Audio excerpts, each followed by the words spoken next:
The city of Beverly Hills, California, could soon be testing out autonomous vehicles as part of its public transportation system. So, how soon could we actually see this, and will it transform the way we travel day to day?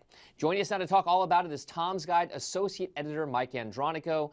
So, Mike, first of all, this seems like a big step for we'll call it a new technology, right? I mean, how soon do you see really autonomous vehicles as public transportation being implemented in Beverly Hills and possibly beyond those borders? I still think it's a ways out. I think it makes sense to have autonomous vehicles in these smaller suburban areas to complement public transportation, but they still have to deal with the same challenges that autonomous vehicles will have to deal with everywhere, and that's mainly safety and being able to have these cars on the road with actual human drivers. The whole idea here is they want to talk about this idea. It's going to be, the vision is a point-to-point transportation system that kind of supplements or augments the existing public transportation system, the mass transit system. Like you mentioned, safety isn't a huge part of the story. How difficult do you think it's going to be really to ensure that these types of autonomous vehicles, hypothetically, are safe enough for these types of environments in a public transportation setting?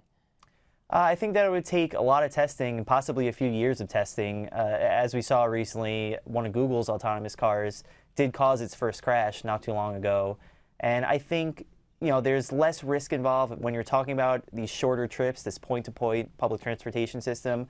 But once again, autonomous cars are still so new and still so unpredictable. So I would say there's still a lot of testing that has to be done before they're kind of the norm. I mean, speaking of lots of testing, we're talking about a whole bunch of different companies. It doesn't matter if it's old world automobile, new world technology. Everyone's got some kind of a stake or some kind of a program to enhance autonomous vehicles and progress that particular program. So what company do you see out there dominating any kind of public programs that are going to use self-driving technology, say for mass transit or any other type of public transportation system?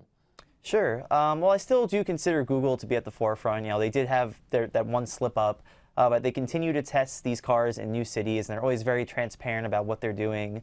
So I think they're making great progress, and Tesla is doing great as well with some of the concepts that they've rolled out. So those to me are kind of the big two in terms of who's leading the charge in making these kind of cars a possibility.